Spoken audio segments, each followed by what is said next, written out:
provocateur.media. I so love being older. I see a tall, cool drink of water, and I go through my mind all the awesome things I could do. And then you take a nap.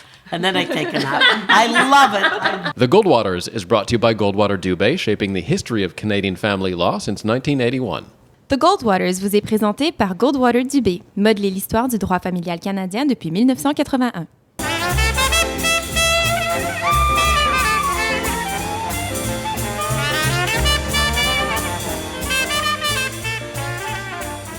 Welcome to the Goldwaters, an extra spicy edition of the podcast. Anne France, Dr. Samantha, and Daniel are here to comment about current events, drawing on both their professional experience and the trademark Goldwater wit, of course. And today's episode is all about monogamy. Today we have a very special guest on the podcast. We're joined by Dr. Laurie Betito. She's a speaker, radio host, psychologist, and sex therapist, and the author of The Sex Bible for People Over 50, The Complete Guide to Sexual Love for Mature Couples. You can hear her weeknights on CJAD 800 radio in Montreal, and on News Talk 1010 Toronto on the Passion program, where this moderator got his start in radio, actually. And Dr. Laurie, welcome to the Goldwaters.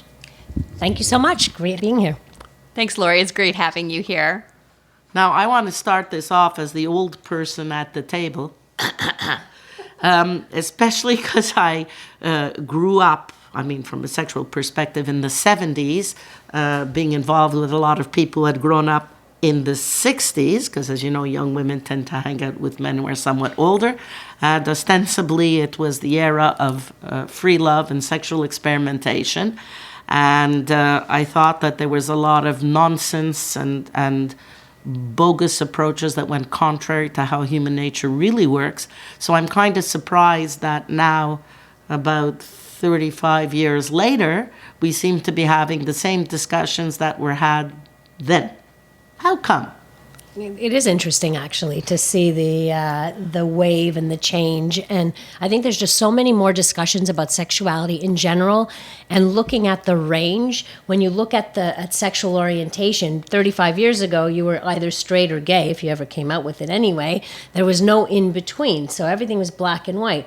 Same with all sexual expression, like people who were into kinky stuff or BDSM or anything like that. That was definitely not talked about. It was taboo and it was looked at as something sick. Well, fast forward 35 years and you have a completely different approach to it. It's mainstream. We know that there is now, we all fall on a spectrum of sexual identity, sexual orientation, sexual preferences. And I think this is all part of this wave. And same with monogamy. We fall on a spectrum of what's good for us. And we're more able to talk about what's good for us. So the society we live in now, I think, has just opened up a little more because we can talk about it a whole lot more. Well, where I would challenge you is there's a difference between the reality, because I really don't think the realities of human sexual and romantic behavior have changed. I think, indeed, what might be changing is how we talk about things, how openly we talk about things. And I think that part of the effect of that is to hypersexualize a lot of social intercourse, because it becomes almost mandatory that you talk about all the ambiguities of your romantic feelings and your sexual feelings and your orientation and what your sex is even. You're not even allowed just to be a man or a woman. You have to be some type, that's just some artificial social construct. We shouldn't be limited by that. We should happily experiment and experiment with every facet of identity and being.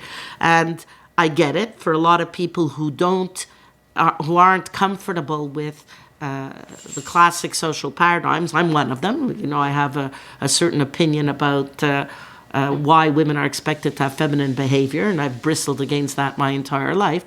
But on the other hand, I wonder at the extent to which there's, as I say, I don't want to call it too much freedom, because freedom is always a positive word, but I wonder to what extent it puts a pressure on people to engage and indulge in behaviors that are, in fact, in my opinion, very destructive, like non-monogamy. Well, but you just contradicted yourself. You just said that historically that you don't think that sexuality in terms of behavior has changed at all. But now with increasing dialogue about it, now it's changing sexual behavior, and that's a bad thing. Is that the argument? it's putting a pressure. It's not necessarily changing behavior. I agree with you. There may be a contradiction when I'm saying, Lord knows, I've never pretended to have perfectly coherent opinions from one minute to the next. But the point is, it creates a pressure. You are suddenly a boring person. If you grow up and you complete your education and you marry and you have a couple of children and a dog and a house and a car, you're viewed as engaging in this, heteronormative behavior. But There's that's the all or stupid nothing. expression. That's like all or nothing thinking, though. It's like, it's just allowing other people who might not have fit in that. There's plenty of people who still choose monogamy and still choose whatever else that's always been around, but it gives the freedom for others to express that without shame and guilt and all of the taboos surrounding it. So it's not like suddenly there's all this pressure to not be monogamous or pressure to experiment. I just think it allows people to experiment. Those are the people who would not have in the past because of fear of reprisal or fear of being shamed or what have you. But in the world 2017, we still can't parse consent. So I have a huge concern about the number of ever younger teenagers who engage in sexual activity because there's a social expectation, all this dialogue. And if you look at the number of people who assert that they've been sexually assaulted, not just women after all, men as well. 1 in 3. Well, there you go. What that says to me is that in giving a certain freedom to indulge in sexual behaviors outside of marriage, oh my God, I sound like a nun. Dr. Schlesinger, thank you. Call me Phyllis Schlafly. In terms of, you're talking about young people and sexuality, the age at first sexual intercourse has not changed in 60 years. So, Really? What is that's it? right. It's 16.4 years of age, and it has not changed in generations. So we have this thinking that, everybody is doing everything, like it's such a free love and everybody's confused and anything goes, but time hasn't changed that much. Like sexuality and youth and what have you hasn't really changed all that much. We've always had sexuality and sexual curiosity and etc. We have, and I don't see how being willing to have more flexible thinking in terms of what works for us in terms of relationships and in terms of sexuality. I don't see how that, and particularly because the conversations ends up being about consensual interest. It ends up being, I am interested in BDSM. I feel more comfortable being willing to admit that, or I'm okay admitting that I'd like to seek a partner outside of marriage or be poly. I don't see what the relationship to that is with sexual violence. And in fact, if you're going to say that type of dialogue increased sexual violence, it just isn't the case. It's only been about, 30 years ago that in Canada that it was still fine to rape your wife, that wasn't considered a crime. I think what that changed in, was it 83 or 86, that actually became a criminal act that you could actually sexually assault your married partner.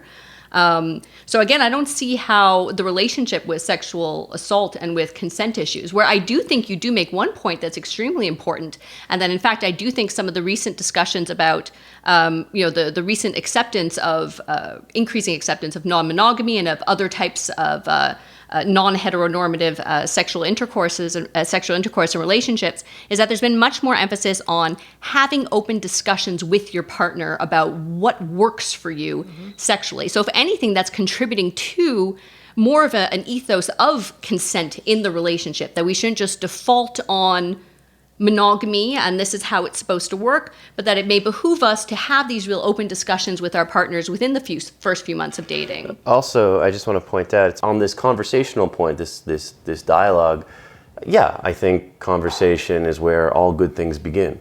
And as I actually mentioned, I teased Dr. Laurie, but when we came in, conversation, if you look at the etymology of the word, actually relates to sexuality. And I think Canterbury Tales, if you go way back, to converse with someone and to know someone is related to sexuality in a good way.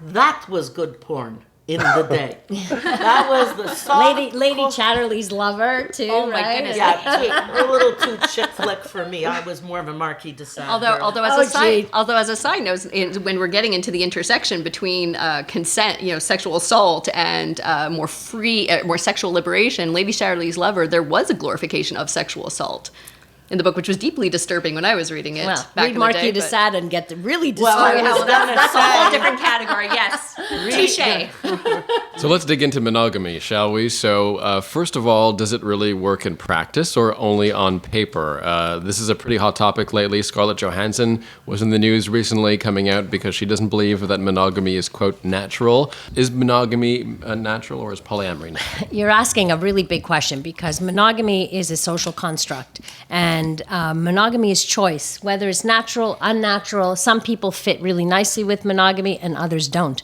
And I think that because it's a social construct, you end up with a lot of infidelity and cheating and what have you for people who where monogamy is not comfortable for them, but they want to get married anyway, and so they find some other way, and unfortunately it causes betrayal and pain and what have you. So we can naturally make choices, but for some people it doesn't fit for them. The open relationship, polyamorous, swinging, whatever it is much more fitting to their lifestyle. And that's fine as long as you are with someone who also believes the same thing. And if you have two people who you decide the terms of your relationship, otherwise it's infidelity. Point final. Like if you don't have that discussion with somebody about the terms of your relationship, whether you want to be monogamish, which is like monogamy with a little extra on the side, but at least it's discussed. Or whether you have an open marriage, or whether you have, decide that together you want to be a swinging couple. There's rules, always rules, and more rules, because there's a lot of discussion around what that means. Well, and therein is the opportunity, as far as I'm concerned, for oppression of the partner.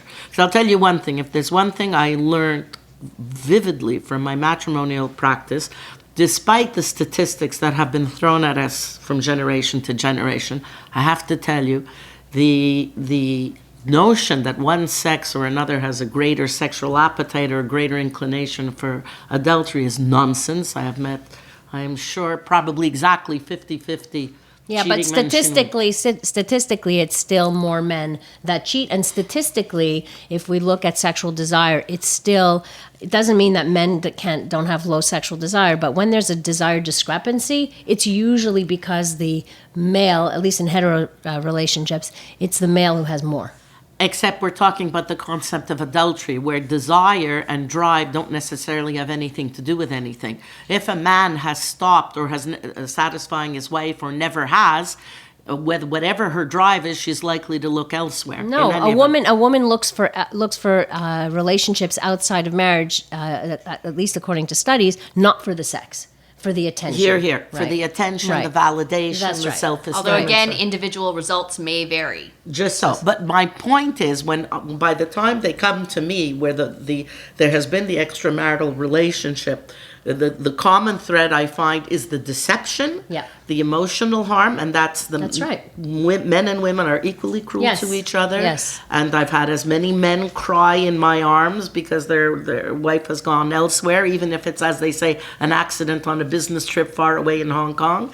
Or it's been a steady lover. I don't find there's a difference between the sexes in terms of the suffering it engenders. Absolutely not. I live in a world where I see the suffering and harm that are engendered by adultery. Where But this this is sure. We're talking about reasons to cheat or not cheat. It depends on the rules of the game, and we're talking about gender imbalances, and that's all well and good. But what's more important? The only question I have to this communication point. Obviously, communication is what the starting point should be. But again, as a family law practitioner, there's also a question about who can negotiate better. There's always going to be an upper hand in a negotiation between partners. There's always one partner that will have a power imbalance, whether it comes down to who desires it more, who is cleverer than the next person, and who has the real desire to initiate the conversation, then one partner can start kowtowing to the other for the sake of security, for the sake of not losing something. And once there are children in a relationship, then you can no longer change the rules of the game. Which is That's why not fair. which is why the way I operate is, look, monogamy is the presumption, because it sort of flattens the power imbalance, I like to think, and then from there we can start negotiating. But buyer beware. When you're negotiating with your partner, who initiates this conversation? You got to ask yourself. Well, you bring up a good point, Daniel, because I've had, as a marriage counselor and somebody who's worked with a lot of couples where infidelity was part of it, and we talk about renegotiating the terms of a relationship. Like that's, the person who initiates, who might say, hey, I want an open relationship now.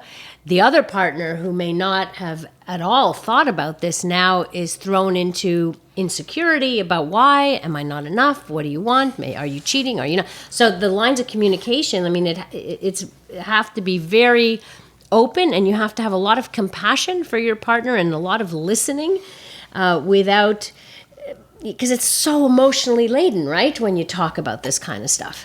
And frankly, I think that even when you're getting into monogamy, because Daniel, you're presenting monogamy as being the great equalizer, this sort of as a default assumption, and that, if you're going into this default monogamous relationship, then it doesn't necessitate this excellent communication, and it sort of levels off some of the power imbalances. But that assumes that we even know what monogamy is when we're talking. Mm-hmm. And monogamy varies considerably based on the couple. I have even close girlfriends, some of whom see monogamy as being, if my partner looks at pornography, then he's cheating on me. Right. Or if my partner checks out another girl, then he's cheating on me. Right. Or guys will say, well, if you have a female or something, I've had some male friends, well, if she has a male friend, then she's cheating on me if she's going out to a movie with him or spending time together that's not with me.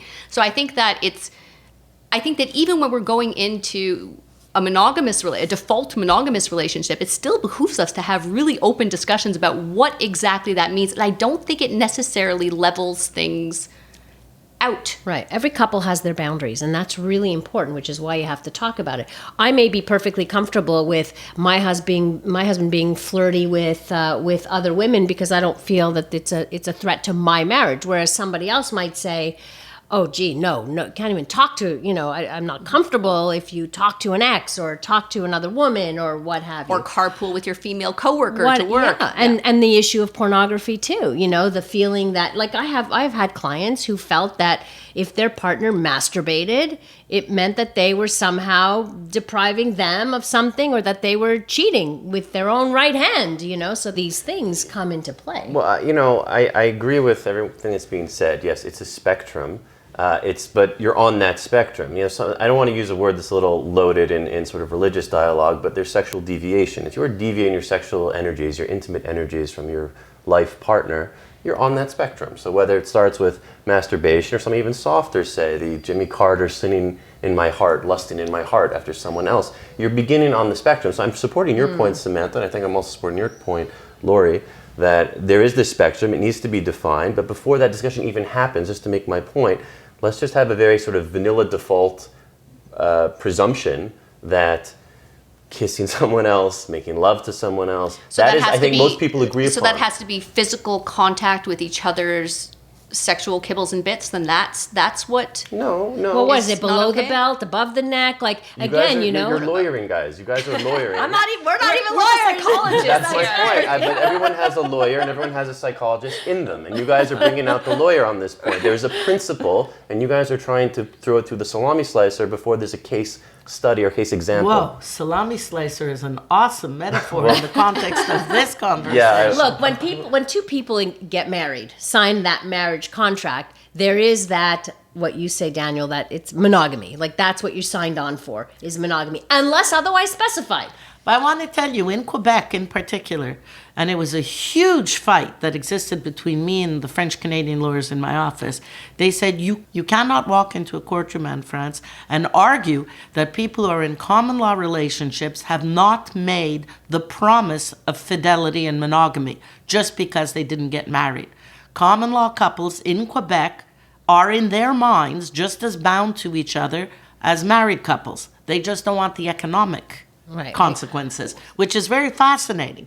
And that my friends, is how I discovered that the promise of all this playing around with one's kibble and bits is a huge mistake and means the end of your primary relationship. Except no. Except no, because if the sex is no good, you don't bother anyway. No. And if the sex is good, it starts taking you away emotionally from your relationship. How many people, how many swingers, how many people in the swinging community have you spoken to? How many? I can tell you that, I've been doing this job for 30 years, and I've interviewed umpteen people who are in open relationships, swingers relationships. I looked at the research, and they are probably some of the best couples because they have the best communication, and they are the couples who know how to separate.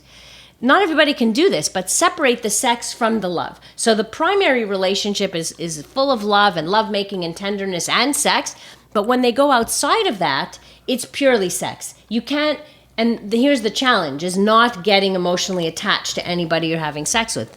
But I wonder even with that, because it seems like there's an underlying assumption that we're having in this conversation, which is that sexuality and love are a zero-sum game. That you have a certain capacity, I have 100 sexuality points and 100 love points, and those 100 need to be given to my husband or my significant other. And if I start to engage in sexual activity or sexual thoughts towards other people, I am taking away from that 100. I'm taking away from, let's say, from my partner. Or if I start to engage, if I have a romantic interest or if I have an emotional attachment, God forbid I have an emotional attachment to someone that I'm having on the side, then I'm taking away the romantic attachment from my significant other. That's true. And I don't really know if that's totally the case, particularly with when we get to sexuality, there is still a phenomenon that a lot of people, when they do take a step outside the marriage through infidelity or through a non-monogamous commitment, do bring a lot of that increased sexual energy back into their bedroom and back home. So it's not that they stay at a fixed sexuality level, it's they get hornier and they bring that back into their bedroom. And the other thing in terms of love is that in romantic love, it's one of the only places where we see it as the default assumption is that you can love one person. And if you love more than one person, then then you're taking away from somebody. But we don't see that with our kids. We don't see that with our family. I have 2 children, and I can say, I had one child before I had 2 children. And it's not that when I had a second child that all of a sudden my capacity for love just got taken away. I had to split 50-50 my kid love in half. No, I love both of my children deeply and intensely. And I love my partner deeply and intensely, and I love my family deeply. And that capacity doesn't take away just by adding more people into the mix. So when your boy toy invites you on a 2-week trip to Paris... When my specific boy toy? Yeah, your boy toy. Right. Yeah, mine, yeah. Yeah, yours, right? Invites you on a little jaunt to Paris for 2 weeks. Who's taking care of the children? The husband, the beleaguered husband at home? But now you're getting into certain logistics of how things end up working out. And yes, I do have, if we're getting into my specific boy toy, I don't have a boy toy. Sorry, I don't have anything that exciting going on in my life. I wish I had something more interesting to contribute to you, the listener, but no boy toy taking me to Paris. But in that case, that's a different issue. That has to do with, I also couldn't just take off with my husband for 2 weeks to Paris and leave the kids alone in the basement. Here's what I hear. Here's what I get in my practice. I get, because, there used to be a time where it was not a respectable thing to divorce when children were young. Now, the egg is barely seated in the womb and people are divorcing. So let me tell you what happens. The family is about to start, there's a child growing in the womb, or the family is starting and mom is busy breastfeeding a baby, or you have a couple of toddlers and you got to run around taking them to daycare and to well child appointments and mom and taught swimming lessons and so on, or you have elementary school kids with their 97 activities per week. I don't know how parents in this generation manage them. And the actual main couple are just too tired to have any communication or meaningful sex or anything. They go home, they go to sleep. One person, not exhausted by this model of too much work, because there's no way you can raise 2 children in today's society that's predicated on the 2 adults in the home raising the children without grandparents and aunts and uncles in the extended family. One parent separates himself or herself, and it can be mom and it can be dad. That I know from my divorce practice. And then strikes up a relationship with a friend with whom he or she plays tennis or a co-worker.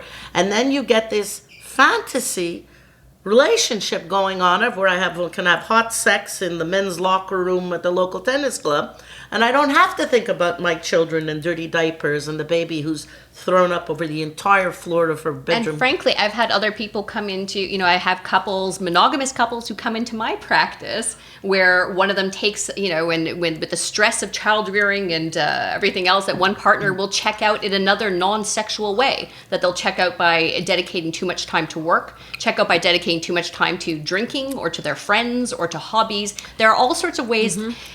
Crappy parenting is an equal opportunity activity. But I'm not talking It's not about the parenting. I think it's the couplehood that gets It's the lost in couplehood. all of this. There we agree. The Yeah. couplehood has to take second place, and that, frankly, I find is generally the hugely hard transition for most men, because they're no longer the center of their wife's attention, as is naturally the case.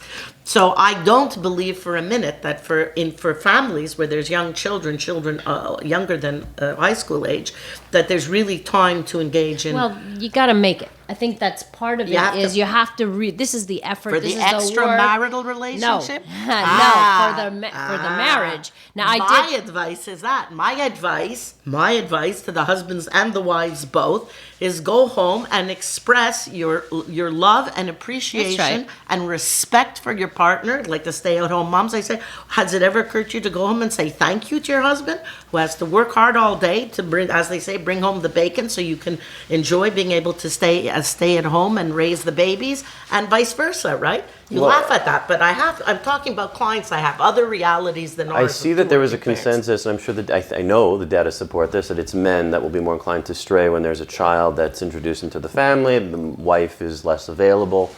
Same is true in bears, by the way. They will actually eat the children, tear the children apart if the bearess, I suppose, doesn't put out, but that's a side issue. if she doesn't put out. Yeah, you just well, said if that, she's that human men will tear apart these poor bear cubs if the bear isn't putting out. Wow, That's a good one. that's a good Lions, too. statistic. Something worse. But no, the only point that I wanted to make here is that I don't want to be seen as too puritanical here, but I mean, there's an assumption here that sex is the ultimate expression, or the necessary expression of intimacy between two partners. I have known couples, older couples and not so old couples, who have low sex drive but are more intimately connected than people who are having sex like bunny rabbits. And so I would say this to men out there, since I'm the only man at the table, I feel like I have to speak for my bros. And just say, there is a movement, this is for the millennials, the no fapping movement. Oh, yeah. Yes. Laurie probably knows about this, being associated with Pornhub. But, Why don't you describe what fapping is? well, Dan? We all fapping know for what the, fapping yes, is. but for those who are, I guess, a little shocked virgin types, fapping is just a neologism, well, not neologism, but just another word for masturbating. You could think of it, the sound Because it of makes. the sound it makes. Fap. There you go. Okay, Anne. No, but the point is, and actually Dan Savage has also gone on about this. This is something where the neuronal pathways in the mind are reconnect, or there are burnt out pathways in the male mind from masturbating frequently and intensely over a lifetime, particularly among my generation, where porn is in your pocket, right, on your cell phone. And over time, they get hardwired. And then by the time you start making love to an actual partner that you might want to have in your life, you're not necessarily able to sexually connect in the same way because you've been desensitized by pornography. But that's a big generalization to say that all men experience that. 'Cause I never it's said not, all men. right? I agree. But we have to be careful when we start to talk about masturbation, pornography, and all of that, because when you look at the numbers of users of pornography in the world, a small portion of those will have issues connecting or issues not being able to engage in other sexual activities, and also compulsive behavior. Not everybody uses pornography compulsively or masturbates compulsively. I totally agree with you, Laurie. Mind you, the very fact that there's a no fapping movement among the Reddit sets, like the sort of male The young, millennial hip and set, cool. shows that there's actually maybe this organic need right now that's growing up. They're starting to look at themselves and seeing that the ways that they're relating to sex and Yes. seeing that there's a problem. You're And this is among men in basements on the internet, right? So for the fact that they have to put it out there in their own message boards shows you maybe how important this need is. It is, but it's not pervasive. Like, it doesn't mean that it's an epidemic, as some people want to call, like, men and pornography and all of that. Well, I get porn- it. There is a problem for some men, and being locked away in your basement fapping all day is a quite a problem because you can't engage in other activities. You know, I don't but think those I'm are ever going to go compulsive. into another basement again after this conversation. I don't know what's going on down there, but it sounds horrible. Let's get back to polyamory versus monogamy. So this came up a few minutes ago, Samantha. Can you be just as loving in either relationship? Or if you are polyamorous, does your attention and your caring sort of get divided between your partners? I think that you can still have the same capacity for love, because I don't think that love is a finite resource. I think you can still love, several partners with similar intensity. But evidently, there's only so much time you have in a day, and only so much of you have in a day. So the more partners you're starting to mix in, particularly if you're not having kind of a single living space or situation, then it will start to take time away from the other partners that you have. And I think that where it ends up getting particularly complicated is when we get to mixing in children and we start getting into legal obligations. I think part of what's sort of coming out in our discussion is that, as best as I can summarize it, is that I think on the most part, we're pretty open to people making their own choices, and people in couples or thruples or whatever, Couples and triples. That they have the right to consent to whatever relationship model works for them. But I think it does start to get much more complicated when you're mixing in. And I think that individually, if you're in a poly couple, then you can consent to having less individual time with any one of your partners. But it does get more complicated once you start mixing in children and when you start mixing in the law and property rights and all that other fun and decidedly unsexy stuff. There's a really great documentary that I saw years and years ago on two Montrealers who put it together called When Two Won't Do. And it was the woman was the polyamorous one, but the husband was not interested in polyamory, but he respected her desire to be polyamorous. And so they had the primary relationship, and she had a couple of boyfriends here and there. Mostly they lived out of town, and she would see them, weekends or what have you. It worked, and it was something that worked for them, and they went on to have children, and they had an amazingly open relationship in terms of communication that they were able to talk about. But that in that documentary was interesting because the other people she was engaged in or had a relationship with who were also poly, you got to see how their spouses reacted, and some weren't all that positive. So every couple has to kind of figure out, as you said, Samantha, that... And I think an important part is that, and is recognizing more and more that we're recognizing, at least among millennials, that there's a spectrum, that it's not all or nothing. It's not monogamy versus non-monogamy. And even the example that you're citing, I can see how, let's say if we're thinking in a family dynamic, if there's children involved, that it may be easier to accommodate the occasional tryst on a weekend here and there, or an occasional night out, rather than having where it leads to different issues or potentially different complications when you're getting much more, when you're getting into polyamory, when you're really getting into multiple loves kind of in a similar environment. Yes. I just want to say something, looking to the millennials and looking at the survey data to say, things are changing, it's so obvious to me, these are young people. They're not yet wise. I don't know why. I mean, there's no comparative studies that I have. Aren't you a millennial? Yeah, Daniel? I'm including myself in that cohort. Right. That's right. Yeah. So the opinions that I have about sexuality and union are a reflection of the experience I've had thus far as a young person. As I age and as I start to maybe have more of a wise mind, God willing, let's hope, your attitudes will naturally change.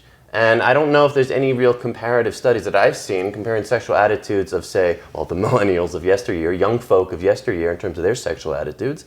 And I think that this idea of the spectrum and things are changing, I think it's a little overstated. I think that there's nothing wrong. People live in the same city their whole lives. It happens. Nothing wrong with that. People have the same job their whole lives. It's nothing wrong with that. It happens all the time. Much less today, though. Less. Less. Sure, but it's not to say, I feel sometimes that having these avant-gardist type of discussions where we talk about the exceptional people that we know that it works for might send the wrong maybe encouragement or message to young people don't necessarily have the wisdom or the resources to know what they're getting themselves into, and to think that this is where the trends are going and that they might end up getting hurt. But as opposed to defolting on monogamy where no one has ever gotten hurt ever? And increasing infidelity. I mean, this is a way. No. Hang on. There's no increasing infidelity. First of all, the heterosexual married relationships, their success rate or their failure rate has not changed now in a number of years. Right. And however, if you want to compare them to same-sex relationships, then you get something interesting. So if you compare heterosexual married couples to heterosexual unmarried couples, the unmarried couples are somewhat more unstable, but similar. It's when you start comparing same-sex couples that you see the huge differences. Lesbian relationships, lesbian married couples are the most stable. And lesbian unmarried couples are more similar to lesbian married couples than anybody else. And then homosexual unmarried couples are the least stable, and near to them rank the homosexual married couples. So what does that teach us? It teaches us that the more men you have in a relationship, the less stable it is. And the more women you have in a relationship, the more stable it is. Okay. So I think that we have to take some instruction from economists that teach us that the single most important factor to determine our happiness, now that it's actually become a science, and that contribute the most to our longevity, are our long-term stable relationships. Which means, therefore, that marriage, whether it's with benefit of a ring on the finger or not, but what we know marriage is, which means with commitment and fidelity and intimacy and communication, is the single best predictor of happiness and health. And of course, the group in society that benefits the most from marriage are white men, which might discourage a lot of people, but it's true. Married men have the best improvement in terms of health and longevity, and more so than married women, which tells me that a lot of married women are taking care of their husbands, right? So you millennials are very invested in saying everything's nuanced and is on a spectrum, and I think to myself, if I have a strep throat and that's what I'm diagnosed with, I'm going to take penicillin or ampicillin. I'm not going to take aspirin. Right? It is binary. Some things are binary. Some things are good for the human animal. Humans have been experimenting with all kinds of forms of unions. For instance, I've always wondered why we don't take some of the examples of antiquity, like line marriage, where you have like an originating husband and wife, and over years you add another husband, another wife, husband, wife, because that creates stability in ownership of assets, stability of revenue in the household, stability except for then you're children. mixing in more men. So as you say, That's true. But if it becomes a cultural norm, then that's the behavior that people favor. When you take away all cultural norms and say everything goes, for a lot of people you create a huge insecurity. And in fact, of course, you disregard the fact that marriage in and of itself is what civilizes men.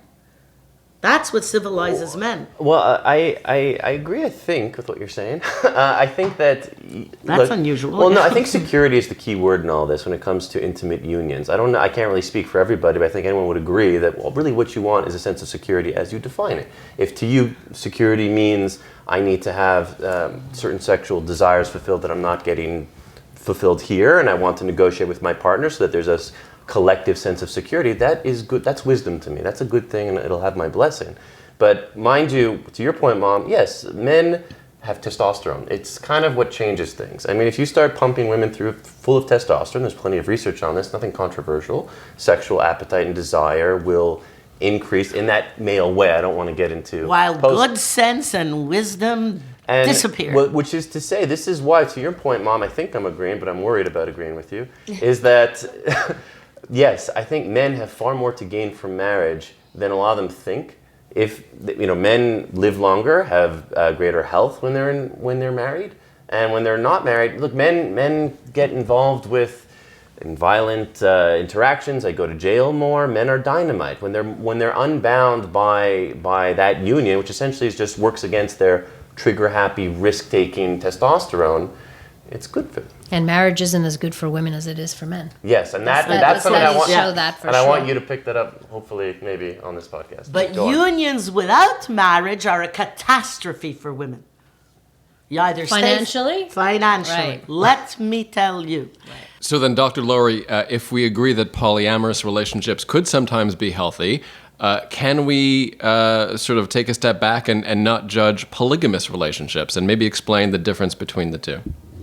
Well, I don't know all that much about polygamous cultures or societies. They seem to, like I think Anne France, you said it, when it's the cultural norm, it works when it's the norm, when everybody's doing it, when everybody seems to be kind of engaged in that and have the same beliefs, it seems to work. We're a culture of monogamy, North America, but there's plenty of other places that don't value monogamy, or at least not the way that we see it, the constructs of different relationships. So, I'm sure that polygamous societies have their own issues. There's a resource, the resources, as you were talking about, Samantha, is that you don't have that much time, right? If you have one husband and 5 wives, you get sex Mondays, maybe, and then the other one Tuesdays. If that's the resource, Assuming they're heterosexual. Assuming they're heterosexual. I mean, there's all kinds of things, right? That you're having kids with all these parents, and I mean, there's complications that are inevitable, I would think, in polygamous societies too. Well, here are the facts on the ground. First of all, polygamy is the generic term that covers all polyamorous situations: one man, many women; one woman, many men. But that's marriage, because polyamory doesn't necessarily mean marriage. Right. Doesn't, because we don't permit That's plural right. marriage, right? But we're talking here about polygynous relationships where there are many women. A polyandrous relationship doesn't bother me because women aren't being oppressed. If one woman is being taken care of by 2 guys, that probably half satisfies her. So that's pretty good. But in the other relationships, I followed very closely the evolution of the jurisprudence out in BC, where they actually practice polygyny out in Bountiful, BC. Yep. These Mormon-based faiths where men marry multiple women. And here are the facts on the ground. These girls are promised off at 12, 13, 14 years of age, and that's when they are having sex and are being required to marry. Consent is very, very questionable. They're educated in the compound, so they're not getting an education about their rights and their freedoms. They immediately go on welfare. They have multiple children with the fellow, and all those children are receiving welfare benefits. And I have to tell you, I challenge a man in modernity to have the means, even to have 2 wives and 2 children each, to make each wife happy, and you have 4 kids. In today's world, I don't have to tell you, things have changed from when I started out in life. Well, even before. By the time I started out in life, it was already becoming a requirement in big cities that you had to be 2-income families to manage. Now it's a sine qua non of modernity. So I also laugh how many men would really want to have 2 wives under the same roof. I'd love to have a wife. Thank you very much. But, that's something different. We've said that many, all my friends, it's like, wouldn't it be nice to have a wife just to help us do the things we do? That's right. And that's many of us who have a husband who say, wouldn't That's we what love I'm to saying. have a wife? Yeah. Just so. That was very much the complaint of our generation. So it is therefore, to my mind, in every manifestation I've seen of it, oppressive to women. And depending on the culture, that people grow up in, if you look into other cultures and other parts of the world, the wife, the older wife, doesn't even get to have a say as to who the fellow chooses as wife number 2 or 3 or 4. Well, but I think, yes, in terms of those traditional societies where polygamy is still practiced in that way, there's some of these communities can have really, really deleterious and harmful effects for the women and the girls involved. But I wonder if we can really say that is one man, many women, that's absolutely the problem in and of itself, or if it's rather any sort of traditional patriarchal relationship arrangement, because there's plenty still monogamous commitments or plenty of single man-woman marriages where there's still, in certain societies, where there still are child brides, where there still are men who aren't providing for their wives, who are still don't take them into consideration or still violent with them, that could still be really harmful for the female partner involved. And so I think it may be, to use the term, it may be the issue may be more traditional patriarchy rather than multiple Also, partners. wait. To back up Samantha, another thing that you mentioned is that, to have the means to be able to provide for all these children. I mean, there's a reason these unions, at least in the Americas, occur in very rural communities. You don't necessarily have the same cost of living. You could have a self-sustaining sort of kibbutz type of community where the costs aren't an issue. But as to the inherent problems of polygamy, you will see greater crime statistics because the younger men have less access to women, and so there's not as much of a stabilizing force. The high status men essentially hog all the women, and the younger men are often pushed out of the communities because they're female competitors. Yes, that's right. And so these young driftless or drifting men are become real social problems. But in fact, you see something similar. You've seen some similar rises in China with the one-child policy, where when you have, where in terms of that, it had to do with a lot of people selectively aborting or killing off female infants to have male infants. So you ended up having a population differential where there's more men than women in the society, and you end up seeing a similar increase in crime. That if heterosexual men don't have ready access to mates, then they're up to no good. And not just crime, but also there's geopolitical concerns as well. They also say, they've done research on this, that it usually comes before a great war because you have all these surplus of angry young men. So there's serious problems with this, I think, in grand social constructs. But I come back to marriage has a civilizing effect on men. And if we believe every man has a right to be able to marry and in the exercise of his freedom and found a family, then you can't tolerate societies that favor polygamous relationships and that disturb the balance of the one-man-woman relationship. Although that's secondary for me. The primary issue remains is that the opportunity for the oppression of women is far too great in polygynous societies. I see plenty of oppression of women in plain old marriages that I wouldn't want to encourage it in plural marriage. And in addition, we still have a social catastrophe across the continent in men from different cultures and different communities of men who walk out of their marriages, and it's socially tolerated. It's socially tolerated now in the way it was unimaginable even 25 years ago that a woman could be a young woman married and pregnant, and the man would just take off and he's shacked up with somebody else and who cares, and has to pay $3 of child support and go find him to be able to collect that child support. It's unbelievable. It's unbelievable. And if you wonder why there's such a huge drop-off in the birth rate in the Occidental world, that's a huge contributor. Because your average woman wakes up in the morning and thinks in her ambitions for her life, in her dreams and aspirations, she's only going to have as many children as she feels she can support on her own with her career. And for most women, that number is 0 or 1. And that's why you have, particularly in a province like Quebec, such a low birth rate. Let's end with this question. We've been talking a lot about sort of polyamory versus monogamy. What can monogamists learn from polyamorous? Is there anything that they can learn to sort of expand their horizons or their definition of love and to love more effectively, perhaps? I personally, I think, Laura, you're in the best position to answer this, but I'm going to give a stab at it first. I think that one of the things that tends to be really valued in poly communities and frankly in kink communities is a lot of upfront open communication and not taking certain rules as defaults, but really having real direct and open communication, what people are comfortable with, what they want, and not just as a one-off conversation. Okay, we're non-monogamous. All right, thanks. That was a great conversation. Now that's it. But to be able to keep coming back to those conversations and renegotiating and reprocessing things.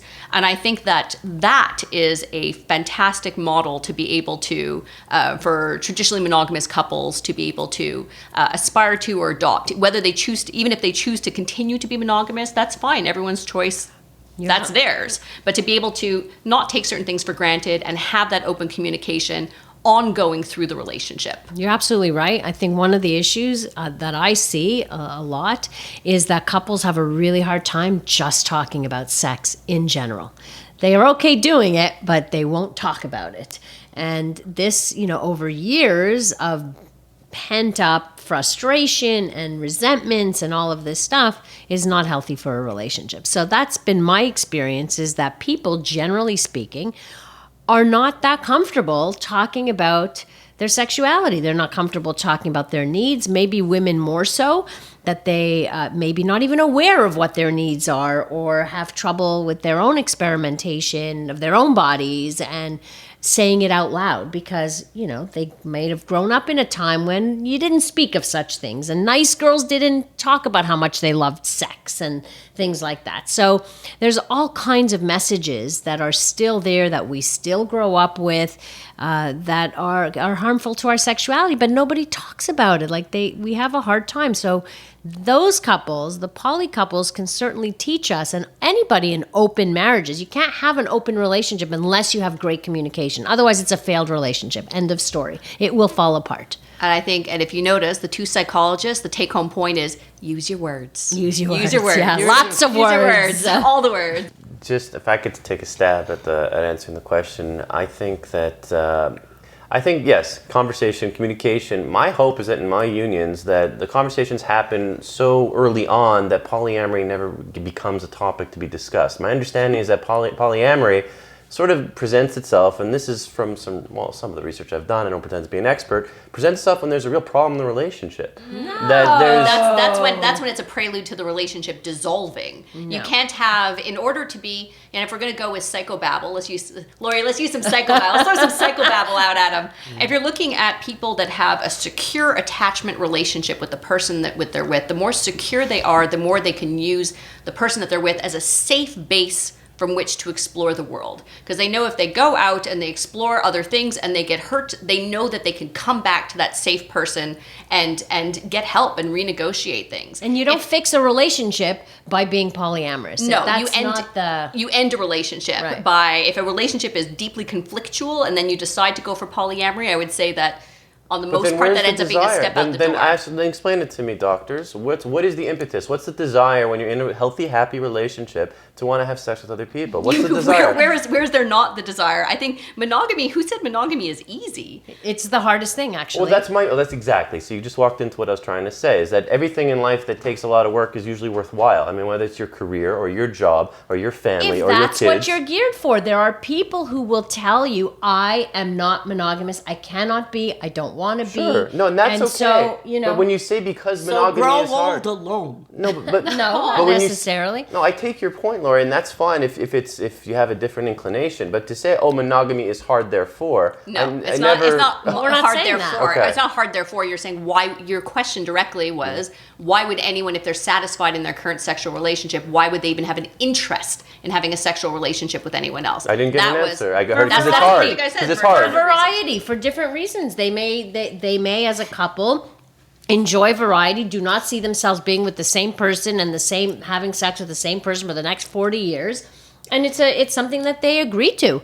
It doesn't harm their relationship. They're just doing it for sexual variety, like including sex toys or doing whatever else it might be. And that's their choice. Yeah, but I see it. I know the metaphor might have its limits, but I think in terms of like a job, let's say you have a benevolent boss, an employer that is open to all negotiations and changing every single detail of your job. So in a real-time, ongoing, daily basis, and it's healthy employer-employee relationship, you can negotiate your terms of what you like. And so ideally, you should never really have a need to want to get out of the relationship or with your employer. It's a strange analogy to use, given that a boss usually has multiple employees.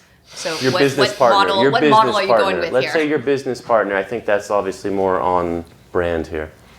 I don't see why there would be the default assumption that, I think the default assumption that if you're in a monogamous relationship and if you're sexually satisfied and emotionally fulfilled, then you will never look elsewhere ever. And I think that type of attitude can be really harmful in monogamous relationships. And if you want to maintain a monogamous relationship, I think it behooves you to recognize that there's going to be times for different situations and different reasons and different stressors and different experiences. I didn't say. I said stressors is one of many different reasons that people aren't static. You're not the same person. I'm not the same person I was at 20. Right? There can be temptations. It's what you do about it. Monogamy is a choice. I come back to what I said at the beginning. I so love being older. I see a tall, cool drink of water.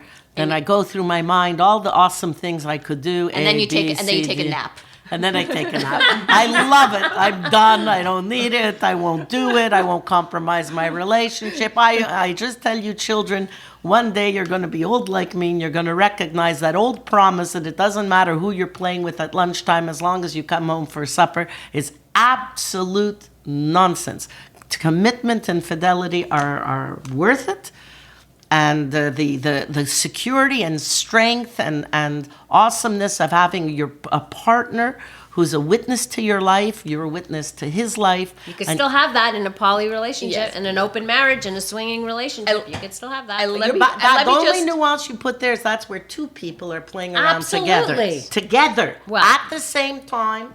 in the same place. That's their rules, but there are others who have different rules. Although it's interesting, just as a one note that I'm just going to throw in here is we keep again throwing around the term monogamy, and I was saying before it's difficult to define, and even the definition of this ideal monogamy has changed dramatically over time. It used to be one person for life. That was monogamy. Now it's one person at a time. So even as you're talking about now, about how, Mom, how wonderful monogamy is and everything, you certainly have not been with one person in your life.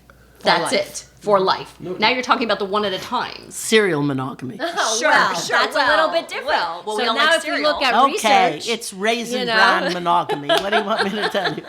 you caught her. There we go. So, final thought then, do we all agree that monogamy perhaps is the default position, is best for most people, but in certain circumstances, polyamory can also work as a relationship? Yes. I'd say that was a good summary to that. I think it's a choice we make, and it's a social construct. It's there for a reason. I think, Anne France, you brought up some really good points as to why it works, the security and all of that for families. So it works if that's what you want, if that's the choice that you make. Is it easy to be in a faithful, forever monogamous relationship? I'd say no. The majority of couples, unfortunately, experience infidelity. So if there's a way to eliminate infidelity somehow, and if those are the couples that might want to rethink the rules of their engagement, then we need to have more conversations about what people want. And I would like to think that people should indeed start and explore those questions first. Of course, there's so many questions to explore: management of money and how to raise children. Before and so on. marriage. Before Yes, marriage. yes. Before, Totally people agree. start cohabiting too quickly and then face the difficulties that are unanticipated that they didn't discuss. So I wouldn't necessarily say monogamy has to be the default position. I think it should be discussed openly.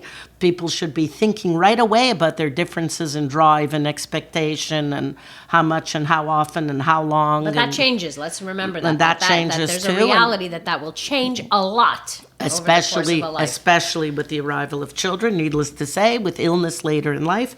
And I think those discussions are important. That's the first thing. The second thing I would say is never do anything that is in a context of deceit, ever.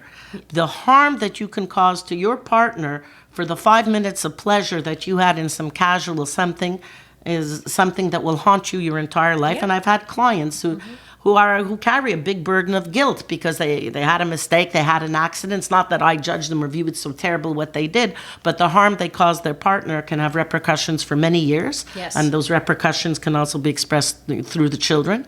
And then the third thing I would say is, and this is, I suppose, to the partner that might find him or herself cheated upon, is if there has been an accident, the first thought should not be to go see your divorce lawyer. Your first thought should be forgiveness. And I have no words to explain enough how rotten it is for people who go through a divorce, how miserable it is, not just because you're dealing with lawyers and it's economically difficult, but it's hugely destructive. You're tearing into the fabric of the narration of your own life. And we attach way too much importance to our kibbles and bits and the moments we spend here and there. It's not that important, I think. And I think forgiveness is important. It's a great Christian value that's promoted here by the Jew. And I can't emphasize enough that going to see your divorce lawyer should be your last choice, not your first. Your last choice. And I have a lot of respect for lawyers who send their clients to see the counselor first before they end up there. And I get a lot of referrals from lawyers who say, you know what?